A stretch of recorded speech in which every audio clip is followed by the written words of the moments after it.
All right. Hi, everybody. Um, we are back with another Athletics Canada webinar. I'm John LaFranco. I'm the manager of coaching education with Athletics Canada. And you can see on your screen there the topic for today, on the road with track and field, the manager's guide. And we have two of our illustrious team managers, Nicole Clarke, who's the senior manager for AC national teams, and Kristine, who's the manager for national teams.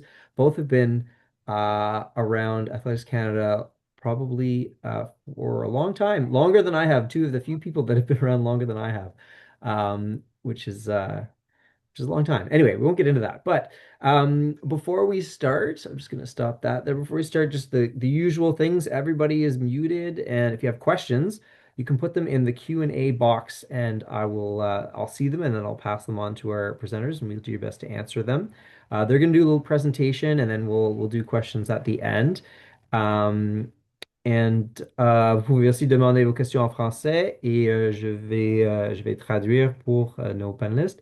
The webinar is being recorded and will be posted on our YouTube page in the upcoming days. And coaches who are certified and put in your NCCP number, you will get one PD point for your participation in the webinar. So I'll turn it over to Nicole and Kristine. So yeah, they're going to tell us all about the wonders of team management, which is pretty fascinating. I'm seeing like your end of the presentation, Nicole. Yeah, that's why. Did it change? No, it's still the presenter version. Hmm. We were just saying before, there's always No, just something. I changed it. There we go. There we All right. go. Perfect. Okay. Awesome. All All right. right. Well, thanks for having us, John. We always like to talk about team management. So Christine and I are going to we've kind of broken it into a couple different areas. So we'll talk about what we do like pre-comp, during comp, and then post-event.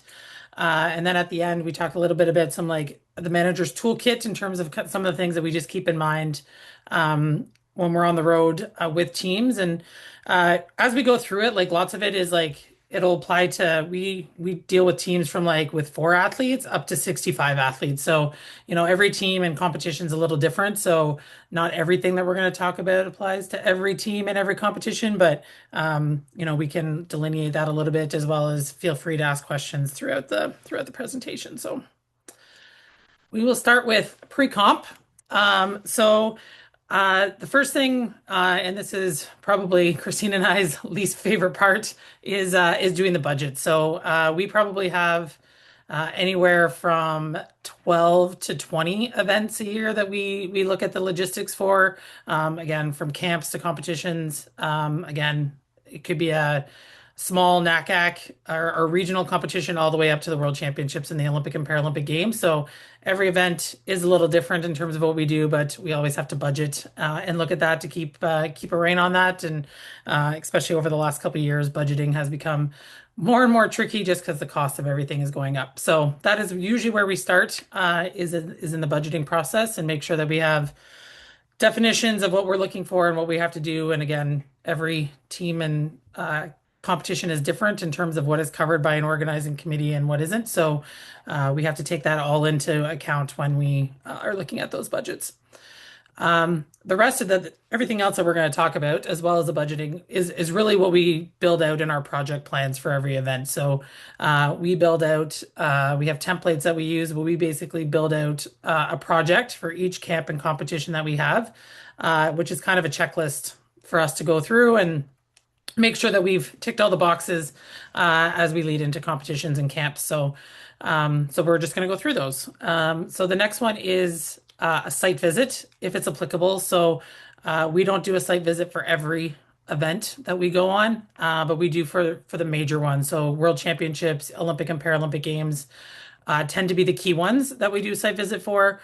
Or if we're going somewhere for a new camp that we've never been before, then we'll usually go and do a site visit for those just so that we can kind of get the lay of the land and see the venues and see the facilities and again make sure that they check everything that we're looking for in terms of our needs. So, for example, in a few weeks, I was telling John before this, is that we are heading to Australia to do our first site visit for 2032, to look at different holding camp locations. So, we go in and look at different venues to see what facilities that they have. Do they have all of the track and field events? So, obviously, throwing fields and jumping pits and making sure that that's all there. And we look at different accommodations to make sure that they're within the right location to where we need it. And then all of the other features that we need, like weight rooms and access to pool and medical facilities and all of that.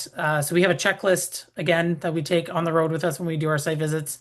And we just kind of keep track of all of that. And then we compare the different venues that we look at before we make that selection. So, but again, usually only the big events do we have to do site visits for. The next one is communication with athletes and staff. So communication will come up a lot throughout this entire talk. Kristine and I will both touch on it numerous times, but really communication with the staff and the athletes is really key, and making sure that everybody is on the same page and that they have all of the information that they need. And that starts with the athlete and staff selection. So, as you may or may not have seen, in usually October, November, we put out our call for staff applications for the following year. There's a whole process that's involved in that, and then we make those staff selections. Once those staff selections are all made, it's shared with the respective team manager, and then they start the communication process with those teams to make sure that they have all of the information that they need leading into the event.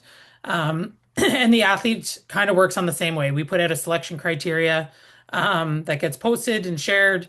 And then once the team is selected, all that information, again, team managers have it, and we communicate with the athletes in terms of their selection and everything else that goes along with coming to a camp or a competition. In some cases, we also have to track the athletes, both pre and post selection. So it could be we have ranking lists or tracking lists for certain events. For example, World Indoors has a tracking list right now that's on the website that shows all those athletes who have made the minimum entry standard.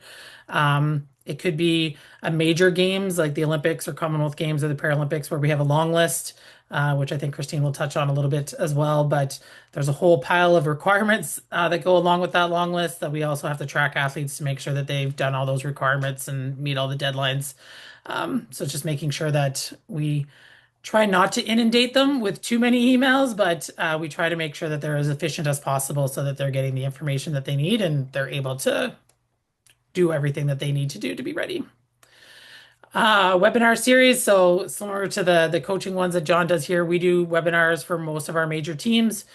We had one a couple weeks ago, the first one for Commonwealth Games. So we do that again to share information with athletes and their personal coaches in terms of different processes and things that take place for the event. So for example, the Commonwealth Games one focused on selection criteria and personal coach policies for the first webinar.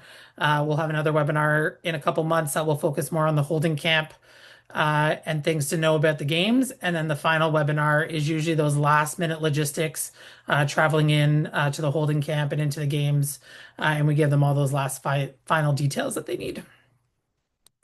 And then the last one's I'll kind of combine them all into one, is just communication tools. So we use a variety of methods. So emails, WhatsApp chats, Google Docs, emails. So we kind of cover the gamut when it comes to communications and just how we get that information out to the athletes and the coaches and the rest of the staff. So again, a variety of ways, and it just depends on the team and what we're sharing in terms of how we share it. And then along with that is just when we're at an event is making sure that people can stay connected. So eSIMs, when we're traveling, obviously outside of Canada, become a key role so that athletes and coaches can connect and have access to their WhatsApp and the Google Docs and all the other stuff that we share with them when they're in other countries and don't necessarily have roaming plans on their phone. The next one is travel and transportation. So pretty self-explanatory, but we go into, again, depending on the team, do we book group tickets? Is everybody traveling on the same date? Or are they traveling on different dates? Where are we going? What the rules are for group tickets. So sometimes group tickets work really well for us, that we can book a block of seats ahead of time to put athletes and staff on the same flight going to and from an event.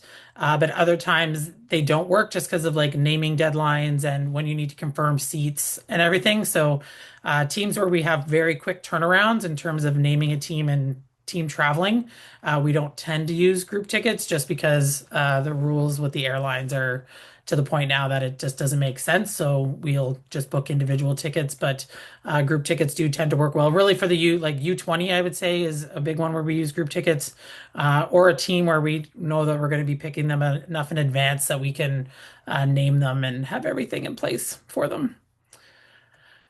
And then just along that is ground transportation. So again, depending on the event, if it's a world championship or a regional one where transportation is provided by the organizing committee. We just, make sure that we have schedules and make sure that we're where we need to be to get on buses to get from point A to point B. But when we're hosting holding camps or when we have our training camps, transportation falls back on us to make sure that we have it. So whether it's rental cars or booking buses, we just have to make sure all of that is in place to make sure that athletes get from point A to point B and when they need to get there. And then the last one that I'll touch on before I pass it over to Kristine is just accommodations. So again, fairly straightforward, but depending on where we're going, if it's the holding camp or like holding camp for especially for the Olympic and Paralympic Games where we're fighting with 150 other plus countries that might be going for a holding camp prior to the event. It's really important for us to like lock down our accommodations and have a contract in place so that we know that we're going to have the rooms that we need for the dates that we need them. So again, depending on the event, we tend to lock those down. I'd say we try to do it a year in advance for like our camps and other minor competitions. And then again, if it's a major holding camp, we could be locking down those dates 2, 3, 4 years in advance. So it just really depends on the level of event that we're looking at and what we need. And then the last one is always the fun one is rooming lists. So Kristine and I have been around long enough that you get to know the athletes and the staff and who they like to room with and who they don't. But you don't want somebody staying in a room for a 2-week holding camp with somebody that they don't necessarily get along with, or they have different. Some people like air conditioning, some people don't. Some people are light sleepers, some people aren't. So we try to like do the best we can in terms of matching people and making sure that they have a roommate that is going to work for them and that it's not going to hinder their performance. So I will pass it over to Kristine. Thank you, Nicole. You can hear me okay? Yep. Perfect. I'm going to start with cargo and procurement. Cargo would definitely be a favorite topic for Nicole and I. The one thing that comes to mind when I think of cargo is just in the years I've been in this role and the challenges now in shipping pole vault poles over the world. When I first started in this role, there was many airlines that took pole vault poles. You could pay an extra fee and you could secure it with the ticket. And now there's very few airlines that will transport them. There's certain airports, Heathrow in London, for example, is one that won't let poles go through their airport. So there's now challenges with pole vault poles. And we have, some athletes that need pole vault poles, whether it's at the senior level or the junior level. And sometimes we find out very late who's going to make either the decathlon or the pole vault. So sometimes we're turning pole vault transportation around very quickly. Fortunately, we do work with a company that both the Canadian Olympic Committee and the Canadian Paralympic Committee works with. So they're able to assist us with getting poles into countries that we're not able to have them fly on the plane with us. But it does take some work, and you have to make sure they're in the right tubes to transport them, and you have to label them in advance. And typically it means that the athlete has to hand their poles over to us or drop them off at Puisant Airport in Toronto, for example, well before the competition starts, just to ensure that they can leave Canada, clear customs in the country they're going to, and then be delivered to the venue. So sometimes this can be 2 weeks prior to competition. And then, there's other times where we can turn it around quickly, but the shorter time frame we have to turn that around, there's always a risk with it getting stuck in customs or missing a truck to get to the venue. So obviously pole vault poles is something that is part of our job and our sport, but over the years we've had to get creative with how we transport them. And actually there are some athletes that have multiple sets of poles, so they have ones that they can train on if they need to send them earlier, which is great. But they're definitely becoming something it requires more time to send overseas to events. And then connected to that, procurement is something that we would definitely do for the larger events, so the Olympic and the Paralympic Commonwealth Games, and we would work months out from the event with the Canadian Olympic Committee, Canadian Paralympic Committee, Commonwealth Games Canada. Do we need to send cargo over to an event? Do we need to secure food or snacks or bottled water on the ground? Like those kinds of things we can plan ahead of time. In the past, we've worked with the same shipping partner to send over supplements and hydration. Again, those are the much bigger events, but if we can send one large shipment over, and especially if we can coordinate it that it goes over for the Olympics and then it stays and it's for the Paralympics as well, that's great because we've covered both teams. On the Paralympic side, in the past, we have shipped some equipment, so training equipment over to training camps ahead of time, and then they would be at the training venue or at the training camp, and then they would transfer to either the athlete village or the training venue. So we've done that. So that's, again, it's something that we can get done, but we definitely need to plan in advance because there's different timelines and whether we're sending it via cargo, via airplane. So those are things that we work through well in advance as much as we can possible. And again, just back to the polls, like it's great if we know 6 months in advance who's going to need a pole vault pole, but we don't usually have that. So again, it's like, let's plan as much as we can in advance. We always flag at the start of the year with this cargo company, our events and what events will have equipment needs. And so we do as much advanced plan as we can, but there's also some quick turnaround that always comes up. In terms of team selection, as Nicole mentioned, we do put our selection criteria out. That's available on our website under the high performance section of our website. And once a selection criteria is available, it's posted on our website and then also communicated through our high performance newsletter. And that kind of outlines, I'm an athlete and I want to make this team. So what does that look like for me? When does the selection period start? When does the selection period end? What events or what competitions can I go to hit standard? What do I need to have in order to be selected for the team? Aside from standard, I need to, ensure that I'm a member of Athletics Canada, that I've hit the standard in the allocated time at the correct meet. Is my passport valid? There's a whole bunch of things that are outlined in the eligibility section. So that's published in advance. So that gives athletes and coaches an idea of what they need to do in order to be selected for this team. Connected to that and already brought up is the long list. And that's so aside from our selection criteria we published, there's an additional process if athletes want to be considered for the Olympic, the Paralympic Games, Commonwealth Games, Junior Pan Am Games that we just recently had last year. So that's a separate thing and that's managed through either Canadian Olympic Committee, Canadian Paralympic Committee, Commonwealth Games Canada. And that's typically a much larger group. So anyone that wants to be considered eligible. So that's athletes, that's staff, that's medical. They would be on that long list. And for something like Commonwealth Games this summer, with an event in late July, everything on the long list needs to be completed by early March, I believe. And in that portal, you're entering all your personal information. So your passport, maybe your clothing sizes. So all that information then gets submitted to the organizing committee because once teams are selected, it's way too short of a turnaround time to have that information. So that's why we have to build those long lists quite far in advance. But it is a good process and it's good to understand what that is because it's for those major games. But once you've done one, it's usually fairly similar for the next one. So it is a good process to understand. And that's something that's managed externally, but we obviously manage internally with our athletes and troubleshoot any issues that may arise.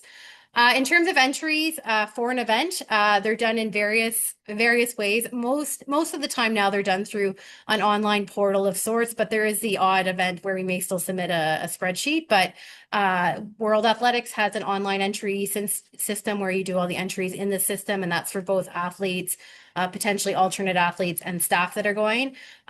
World Para-Athletics has a similar portal system that they use for their events.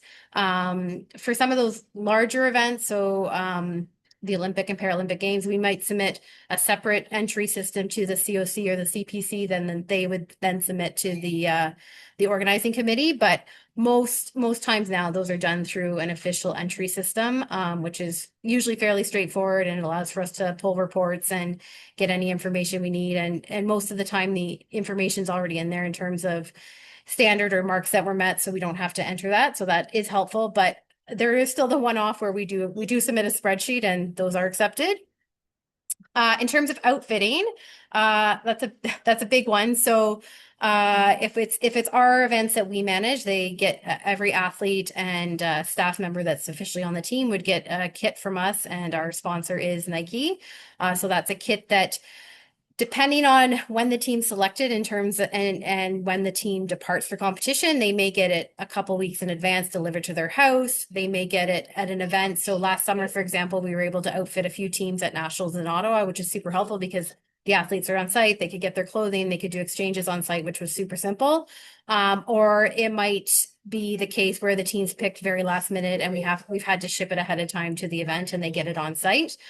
We were able to do that for some of the athletes that made the Olympic team in 2024 because some of them had left right after national championships to travel and compete, and they weren't in Canada. So we were able to send some of the clothing over as part of our cargo shipment, and they got it on site. But in a perfect world, we're able to distribute it in Canada and they have it prior to travel. But again, it's just in terms of timelines, how quickly we pick the team from how quickly they depart after picking the team. And in terms of getting outfitting information, as part of the team selection and eligibility, every athlete has to submit a national team declaration form, and that's a form they do online once a year. And when they complete that form, they include all their passport information, they include any sponsors they have, contact information, mailing address, both in Canada and if they have a US one. And then as part of that form, they also submit their clothing sizes, and then we pull that information off their form when we're packing the kits. Most of our clothing is based in our office in Ottawa, so we pack the kits at the office and then we're either shipping them or transporting them and handing them out for distribution. But that national team declaration form is a one catch form that we get all that information from. And then, of course, we would arrange for exchanges if there's something that doesn't fit, whether Nicole or I bring that on site to the event or we have enough time to ship it to them ahead of time and do an exchange.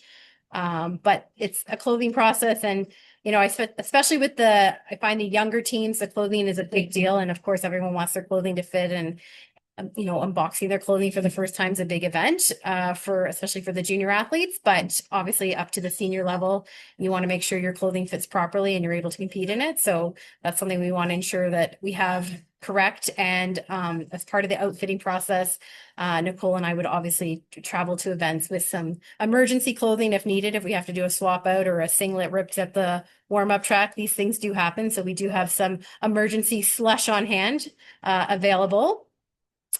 So aside from outfitting, the next thing is emergency action plan or the EAP, and that's something that we incorporate into every national team activity now, whether it's a competition or a training camp. And we have a template that we kind of work off of. We have a standard template and we update it based on the event, whether it's a camp or competition. And essentially it just outlines if something happens, what's the process, who are we contacting, who's the lead contact for coaches, who's the lead contact for medical, who's the lead contact for athletes, what's the reporting process. If we have a staff member that is not able to finish their job because something's happened, who are we replacing them with? So we have a whole plan in place. And I think it's something that you want to have and available, and it's something you hope you don't have to use, but you want to have it. You want to share it with the staff ahead of time so they're aware of the process. And we've actually started pinning the emergency action plan in our staff WhatsApp chat, so it's easily accessible if someone needs to pull it up on their phone. Connected to that, if it's a major game, so again, an Olympic or a Paralympic Games, we would fall under the Canadian Olympic Committee or the Canadian Paralympic Committee emergency action plan. But it's also good that we have our own, especially when we're at a training camp prior to going into the games environment, so that we have that. And again, it's something you hope you don't have to use, but it's good to have for a reference. Connected to that, we always encourage athletes and staff, regardless of where they're going, whether it's a camp or a competition, we always encourage them to register with the Government of Canada. It's a very quick process. And once you create an account, you can go in and update your account at any point, just update where you're going to be. And it's a very simple process, but it's always good to have that extra level of that you've registered with the government. Again, you hope you don't need to use it, but it's just good to have that in place. And it's a very simple process to do. In terms of coordination with coaching staff, IST, and our comm staff, again, a big topic that we've already discussed is communication. So we're constantly communicating with athletes, staff, IST, our comm staff, back to team selection. Once a team's selected, we are in touch with the comm staff right away to ensure that they have the selected list, and then they make that public on our website. They make it public through our social media channels. If it's a major games, they coordinate the team announcement with the Canadian Olympic Committee or the Canadian Paralympic Committee or Commonwealth Games Canada. So to do a joint announcement, because again, it's not our team, we're part of Team Canada, but there's a ton of communication that goes on. And again, connected to the outfitting and the selection, sometimes we have to announce a team within a few days of departing. So we don't have, 2 weeks to work on a press release, but we flag all those key dates with our comm staff well in advance so they know, especially in the busy summer months when they also have other stuff going on with nationals and other events in Canada. They know when we're going to be selecting teams, and they know the process, and they know, as per the selection criteria, when we're selecting the team, what's the appeal window. They have all that information so they can have a smooth announcement process. And then once connected to the team selection, once the team is selected, we're obviously giving the information to the comms team, but we also share it with the team staff in advance of it being made public. And when we select the team, we do email the athletes and in advance of the team being announced. And sometimes, again, they have a day to get back to us to confirm. And sometimes it's like, this is being announced in a couple hours. We assume that you're accepting your selection. But again, sometimes we don't have those timelines to work around. But the big thing is we always want to make sure that they keep this information confidential until it's made public. So we always put that in the email, and it might be that it's made public in 2 hours, but again, we make that clear, like, keep this to yourself. But we also like to ensure that the team staff see the information at least a short period before it's made public so they know who's on the team. Insurance is a big topic. Again, it's something that you hope you don't have to deal with, but we do deal with insurance. So insurance, there's kind of two avenues we'll deal with. So if we're going to do a pre-games training camp, or we're going to do a training camp, like a warm weather training camp, whether it's down in the US or in the Caribbean, we always have to get facility insurance. It's a fairly straightforward process, a form that we fill out in advance.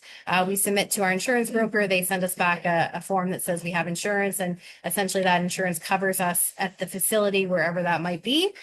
So that's like a standard facility insurance, especially in the US. A lot of vendors will ask us for proof of insurance.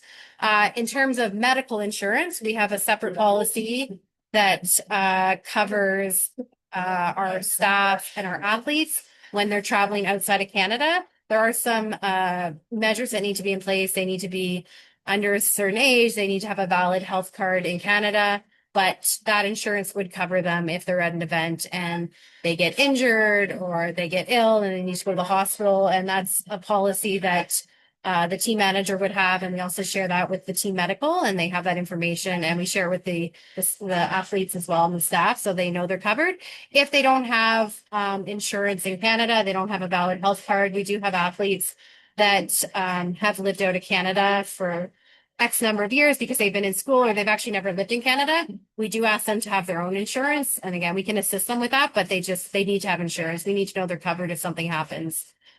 Manager's kit. So this is something that kind of, we make a list, but it's also in our heads, I think, at this point, but this is additional items that we would pack to travel with. So again, the kit might look differently depending if we're going to a camp versus a competition, but we have a packing list of things we try to pack, and it can be anything from extra clothing to tape if we need to tape over a logo or tape something up in the warm-up tent, to pins for bibs, to adapters for different countries that are not in North America, because athletes will tend to forget an adapter and then they're not able to charge their devices. So we have extras of those. I do apologize for the noise here. We do have extra writing utensils, papers. There have been times where we may travel with a small portable printer, but everything's digital now this day and age. So it's a kit that we kind of travel with that has extra items that you may or may not need. Again, if you don't need them, great. But if you do need an extra singlet because one ripped in the warm-up track, we have that in our kit. And again, it'll look different depending on the event, but it's something we kind of pack the day before we travel, and it can have a variety of items. We've also included ponchos in there recently, especially being in Tokyo this past year. It was quite rainy some days, so we've included some extra rain gear. So again, it might vary, but it's an extra kit that we travel with as kind of a security blanket. And I will leave it at that. Thank you.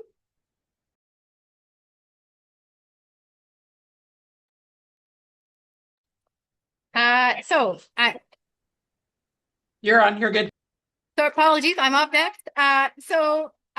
In terms of competition now, so arrivals and departure, Nicole already spoke to that, but for our major events, we typically have days, or we call them waves. So we may have 2 to 4 days where people come into the training camp or into the village, depending on what part of the competition schedule they're at.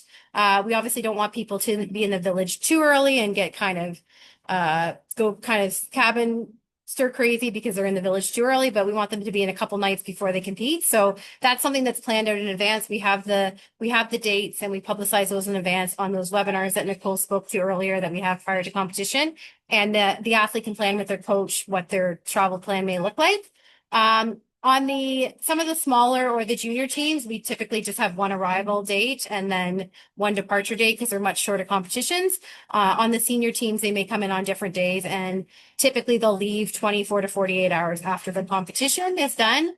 Again, that might change depending on the event, but typically that's something that we would look at on the senior teams. And then that's sometimes that departure date might be imposed by the Canadian Olympic Committee or the Canadian Paralympic Committee because they need to flip beds in the village to allow other sports to come in. So again, that is something we try to communicate in advance, but it may vary depending on the event. There's also sometimes that flights are only offered certain days of the week, so there might only be one day someone can come in and one day they can leave. Again, that's something that we try to plan well in advance, but it may look a bit different. In terms of meetings, there's lots of meetings on site, but we try to make the meetings, we try to communicate that information in advance, and we try to make sure that meetings aren't happening every day. But on a daily basis at major events, we have a leadership meeting every day. So that would be the head of medical, the team managers, the head coach. We would meet as a group, typically about half an hour a day, and it might be everyone on site, or once people start traveling to the competition, some people might be in person and some people might be virtually on the phone. And then there's a coaches meeting every day, and that's a super key meeting where the coaches come together and they can plan who's going where, who's training at one time. Are they training the morning session? Are they training the off session or the afternoon session? Are people on a rest day? Like, it's just super important meeting to know what the coaches are doing with your athletes. And then that information is fed back to the medical staff so they can prepare in advance. Who do we need to have in terms of therapy at the track? Who can be back at the village or the hotel treating athletes? So having those meetings are super key. Back to the leadership meetings, that's a very high level meeting. So if we need to address anything, like, are there issues with the hotel or the issues at the competition venue? That's where the group would come together and we just have a touch point. And those meetings can be very quick, and then sometimes they're a bit longer if we need to address other things, but it's just a good touch point in the day just to touch base on what's going on and to plan for the days ahead. Technical meeting briefing, these have changed over the years. A lot of them, especially since COVID, have become more virtual, but typically there is, at every event, there is a technical briefing, whether it's like a sit down in a conference space and someone speaking at the front, or sometimes they've just World Cross Country, for example, I was just at recently, they did it on site as part of the course tour. There usually is a standard process for coaches or any staff to submit questions in advance to be addressed at the meeting. A lot of that information, to the technical information in terms of, call room times and course information and where aid stations are at the marathon and the heights for jumps, a lot of that is communicated ahead of time in the technical manual or the team leader manual. And we do share that with the athletes with the coaches who can share with their athletes. But some of that information is communicated directly in those technical meetings and briefings. Typically we would send 2 to 3 staff to those meetings, and then they would come back and share that information with the appropriate team staff. Typically, as well as part of the technical meeting or briefing, they would also have a medical piece. So we would send our team doctor to that, or the head physio if there's not a doctor present, and they would kind of go over the medical plan if something were to happen at the venue or in the field of play. But again, I find over the years, those have become a bit more casual. They still happen, but they incorporated them as part of a walkthrough or a course tour. Also part of the technical media briefing, there's usually a official day where the athletes can go in and see the stadium, and they may have the starters there. So that's also part of that session. And it's usually chaos on the track at that point, but it's an exciting time for them to actually go in and see the stadium and walk through it. And that's really the only time they can do it before they're competing. Team processing, that's something that's always done on site. And I could speak to the World Athletics because their process has been pretty consistent over the years. But typically we would submit all the information ahead of time to the event entry portal, which I spoke to earlier. And then once we arrive on site, the team manager typically goes in a day ahead of the team, and we go in and there's like a room with different stations, and we go through and get our check marks. So we confirm our entries, we confirm our uniforms are compliant, we confirm our accommodation bill. Do we owe them money? Do they owe us money? We go over travel information. They may hand us out bibs if they have them available, which is the next point. Sometimes they have the bibs available at that meeting. Other times we may not get the bibs until the night before or the day of. I've had in both situations, but they would give us the bibs. They would give us the special passes. So for the coaching boxes for field event coaches, for the pass for them to go to the coaching box. They would have the passes for aid stations for the road events. We may get the bottles there for the road events that they're distributed at that point. So it's a team processing, and we try to get in early because you can imagine how many countries have to get in. So we try to get in early and be one of the first countries. Because if there are pieces missing, it does hold up the accreditation process for some of the team. So we try to get that in and do that early. If we're at a major games, some of that stuff's taken care of by the COC or the CPC, but at the World Athletics events and World Para events, we take care of that. And again, a lot of the information is previously submitted, so it's usually just a check mark or a verification on site. I remember back in the day, especially with the younger teams, you'd have to verify that every athlete is actually a U20 and you'd have to show their passport, but that information is now all submitted ahead of time, so it's cut down on some of that processing. We also confirm the entries. World Athletics has recently moved to virtual technical information center. So that's all done online now for the most part. And they've really cut down on the amount of paperwork. But as part of that team processing, we may confirm entries, or we may do it by a certain deadline through the virtual technical information center, again, done online. And a few staff, typically the team leader and the team manager, would have access to that. And we just ensure that we've confirm the entries prior to the deadline, because you don't want to miss that, because that's another problem if you miss that. But basically, a lot of that's been streamlined through all the information we submit ahead of time now. So it's really cut down on some of the information we have to do to site. There's obviously some changes we have to do on site and things come up, but a lot of that has changed. And just connected to that, another thing that was added recently last year was the SIRY testing for female athletes. So that's something we have to manage on site, and there's a process for athletes to submit their results now if they're asked. That's again done through a portal, but that is something that we've had to manage on site at the last few World Athletics events. And the last thing is doping control. We always bring this up at our team meetings, and we talk about it prior to travel to ensure that athletes, if they're on the registered testing pool, so the RTP, whether it's through the Canadian one or the AIU one, that they ensure their information's up to date and that they have the hotel information or the village information wherever they're staying. They have that ahead of time, and they can submit that through the system, the whereabouts system. And then we also, especially for some of the younger teams, so U20 or U23, where this might be a new experience for them, we always encourage them to ensure they have a list on their phone of any supplements or medication they might be taking. If they are pulled for doping control, we always encourage them to pick a staff member to go with them, especially if it's their first time. And typically that's either a medical staff member or the team manager or coach, again, depending on who's available. But we encourage, especially if it's, this is a new experience to them, we encourage them to take someone with them. We also ensure that they have a piece of ID. Now, typically they don't travel with their passport, and usually their official accreditation will count as a piece of ID, but if they have a driver's license or something in their bag. And we just try to ensure they have that information ahead of time.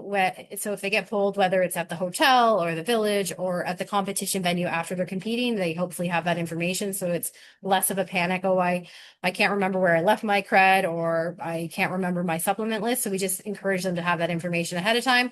There's also some really good online learning videos that athletes have to do through the sport, through the SIC, formerly the CCS.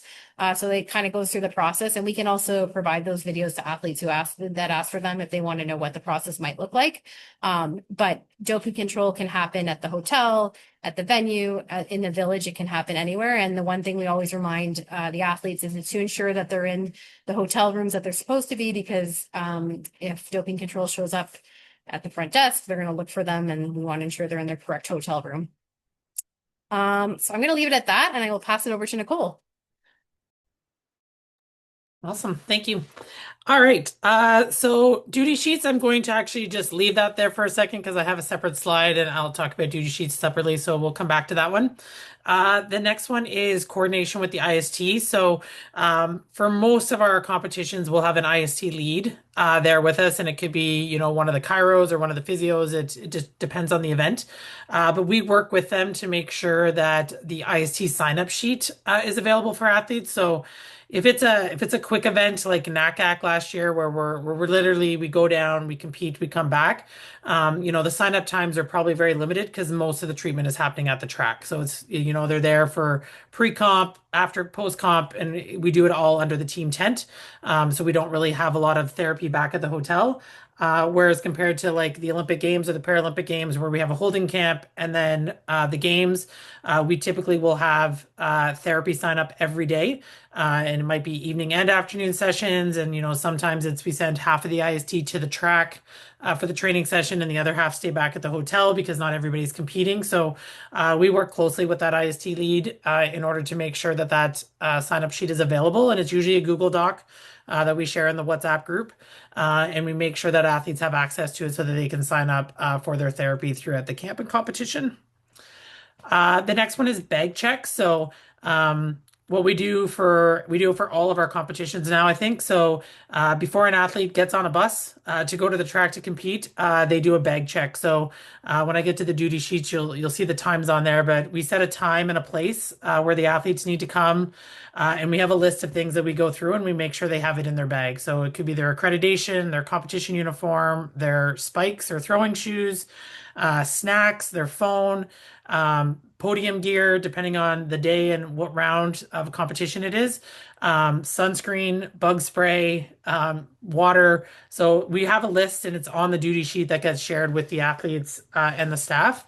And we just go through that list with them before they get on the bus, because you don't want to get all the way to the competition track and not have your competition shoes, or you don't have your bib, or you don't have your comp gear, because then it's a bit of a panic and a bit of a rush to see if somebody can get back and get it. So we do that bag check with them at the hotel to ensure that they have everything that they need, so that once they get to the track, they can really just focus on getting ready for their competition.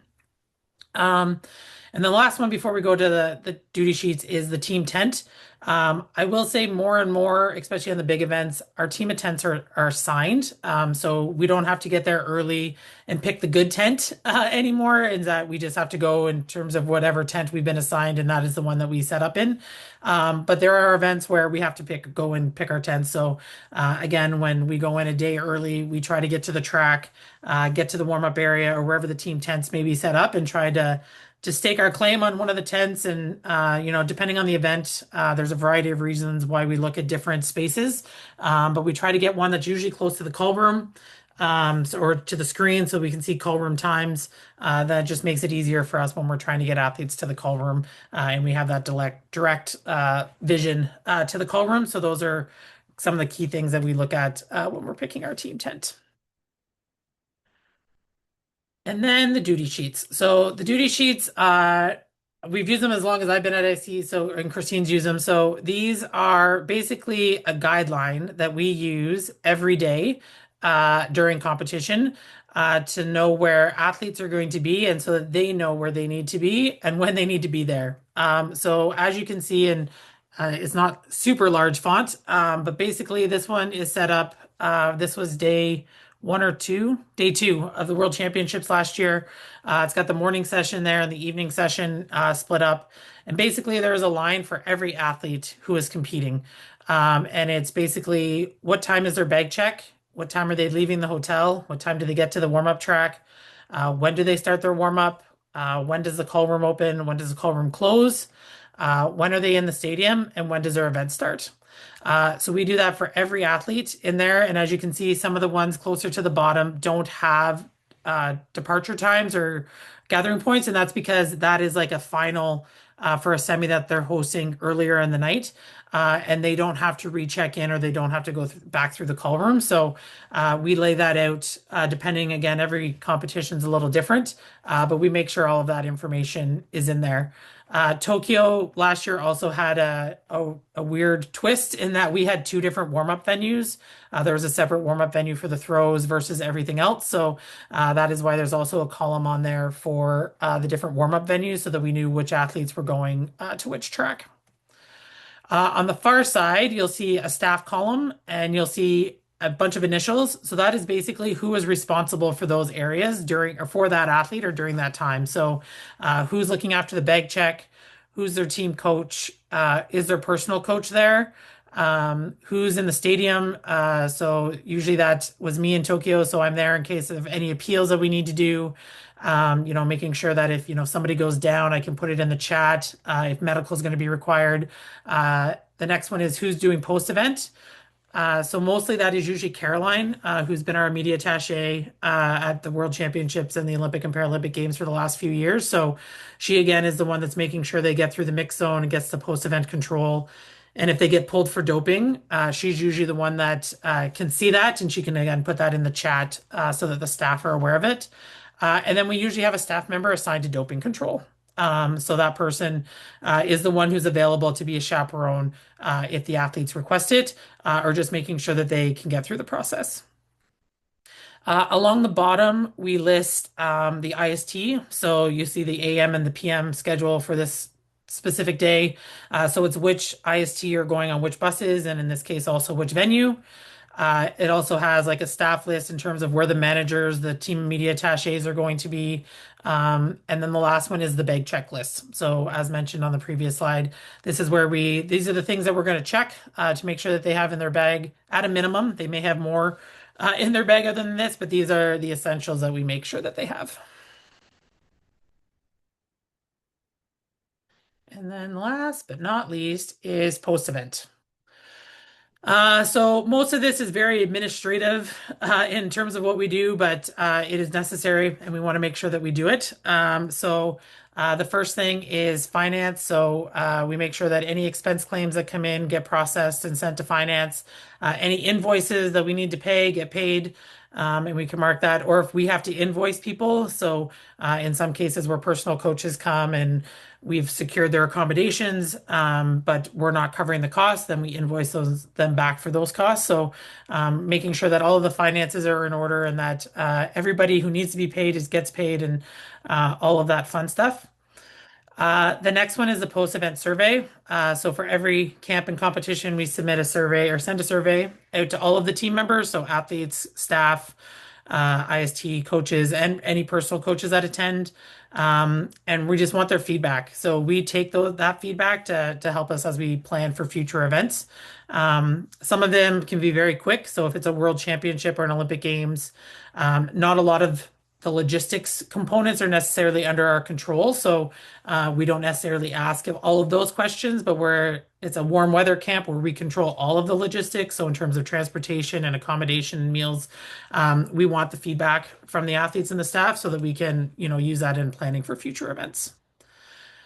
Post-event reports. So again, with the survey, we take a summary of that and we share it with our leads and our leadership team, as well as a statistical analysis. So we look at again, for major games, usually our biomechanists lead this for us and that they, do the report for us where it says, who improved, who had a PB, who had a season's best, did they improve on their competition rank? Where did they finish top 3, top 8, top 16?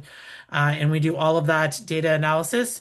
And that goes into a post-event report too that also gets shared with not only our leadership, but also gets shared with the board of directors. So they get that every year.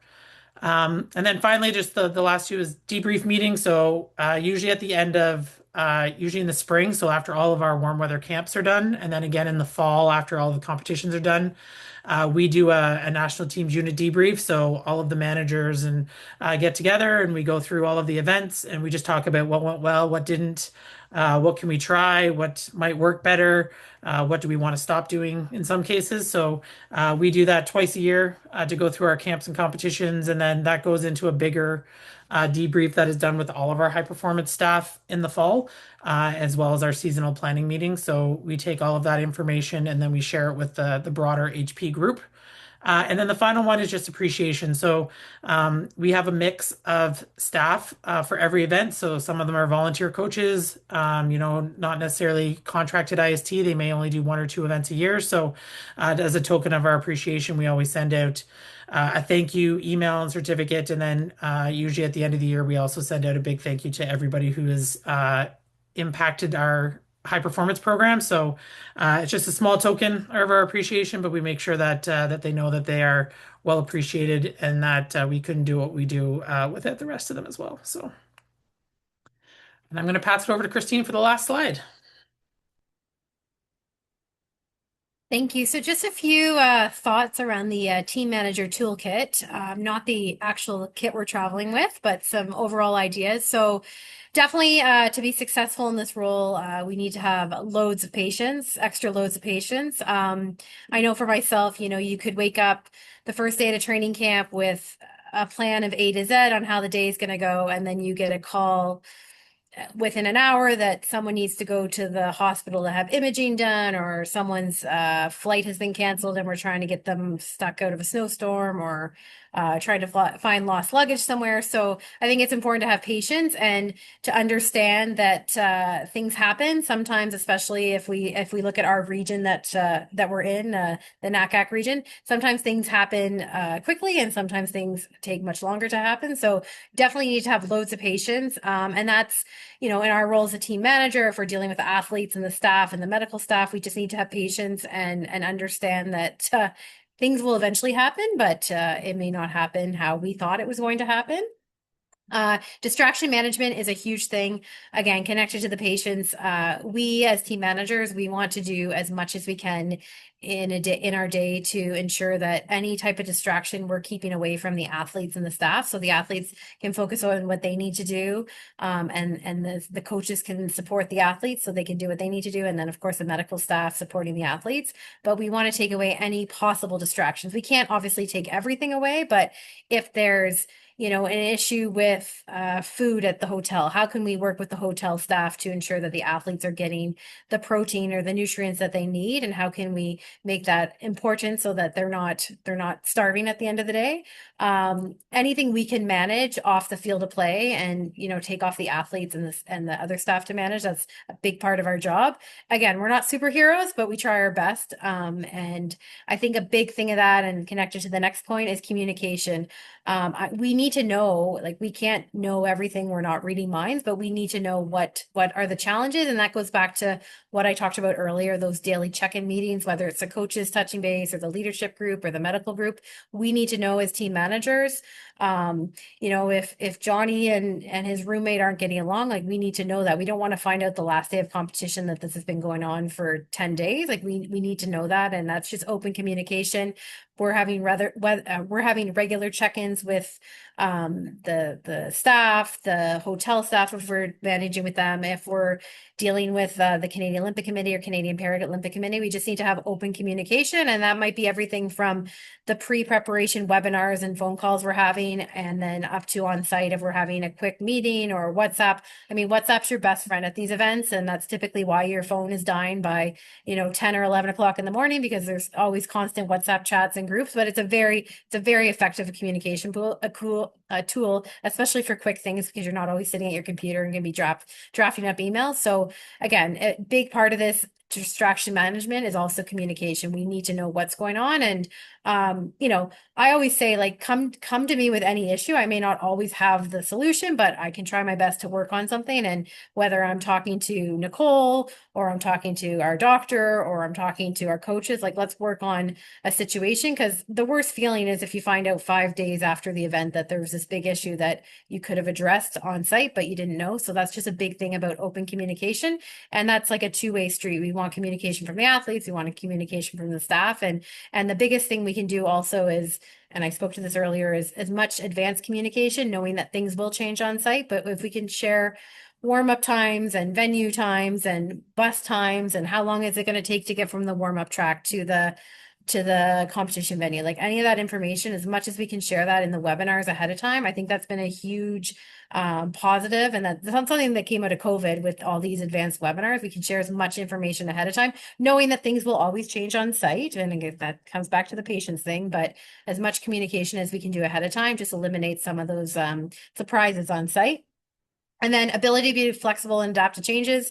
I mean, I've been at so many events where the competition times have changed, the venues have changed. We've also had some events where the countries changed with the host, and we've had relatively short notice on that. So just being flexible and being adaptable. And again, open communication, like we will share the information when we have it, but we don't always have it right away. So we try our best, and we try to, it's always good at events to know who the key person is to talk to for that key information. But again, just be ready to be adaptable and flexible. And, you know, I can think back to an event in the last couple of years where I showed up in another country where I didn't speak the language. And for 3 hours while I was on the ground, they didn't know where our team was staying. And so thankfully it was just me and we were able to get it resolved. But, you know, I showed up in this country and they didn't know where Team Canada was going to be accommodated. Now, thankfully it had got sorted by the time the rest of the team showed up, but I was being patient and flexible, and eventually it got sorted. But that again comes to the distraction management, and you know, how can we, some of those unknowns, and I think it's something important to teach, especially when you're starting as a junior athlete and then you're working your way through,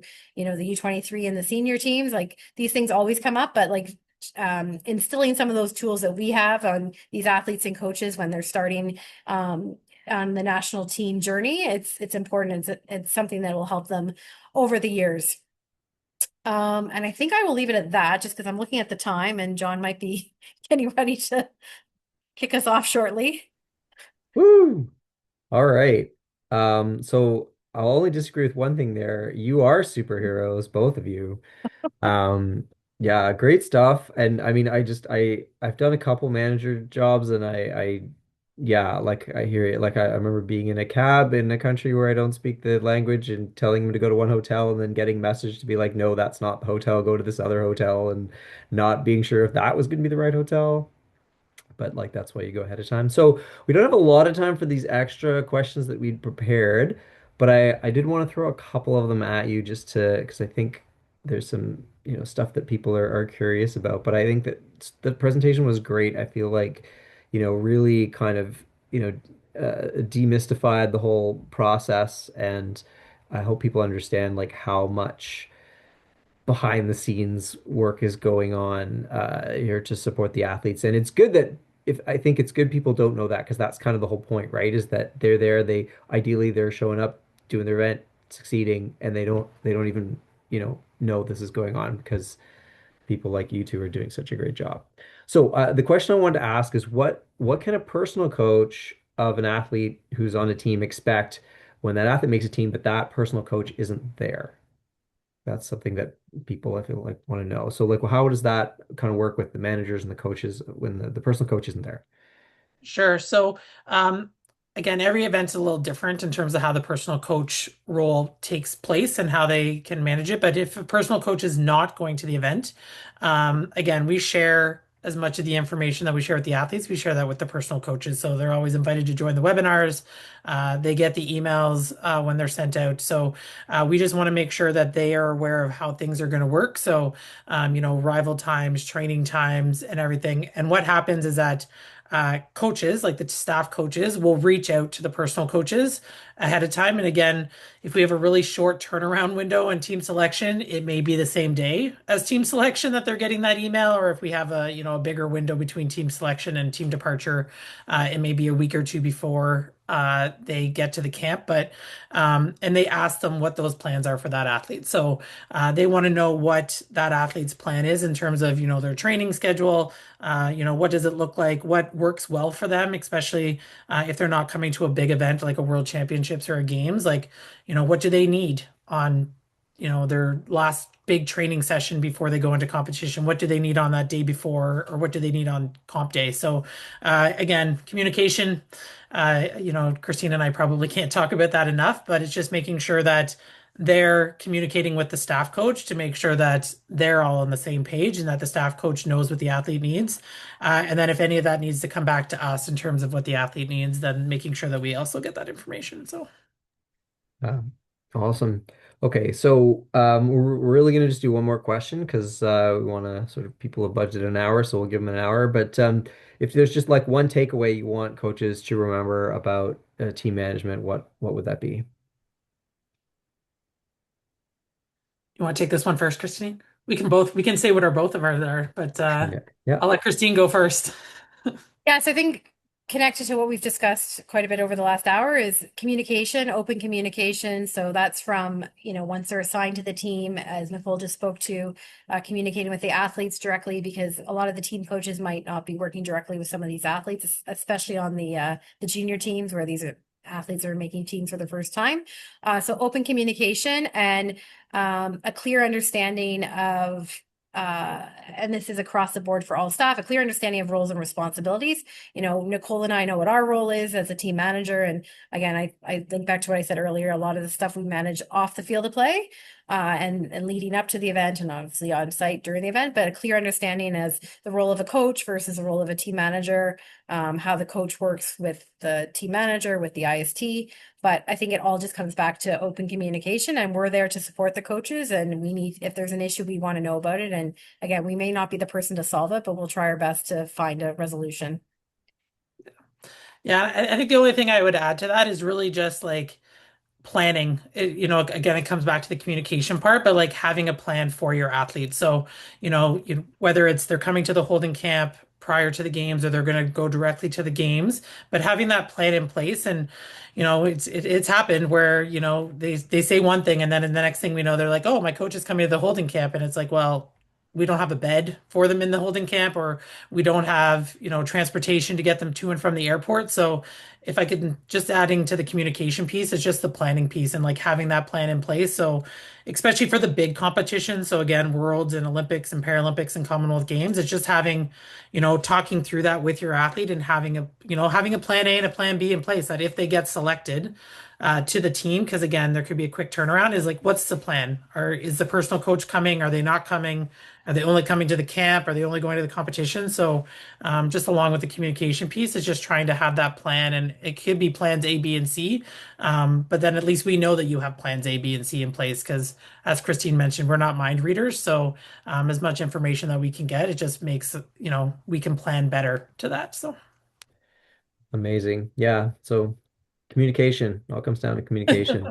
So thank you again. I just want to say, like, I hope people understand that we have medal winning athletes and award winning coaches, but these are like best in the world team managers right here for you on your screen. Like really, these women are really top notch, and you should feel very comfortable when you're going on a trip with Athletics Canada staff there. So thank you.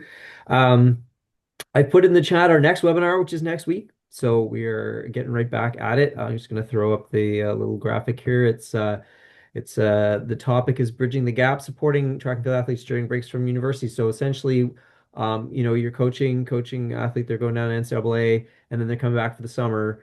And how does that work? So two coaches very experienced with this, Ingrid Sandy from Montreal, and Kurt Downs, friend of the pod. Kurt's on like every other webinar that we have, basically, because he's just kind of like an expert in everything. But they'll be on next week to chat about this topic. So please do sign up and join us for another webinar. So I'll end it there. Thank you, Kristine. Thank you, Nicole.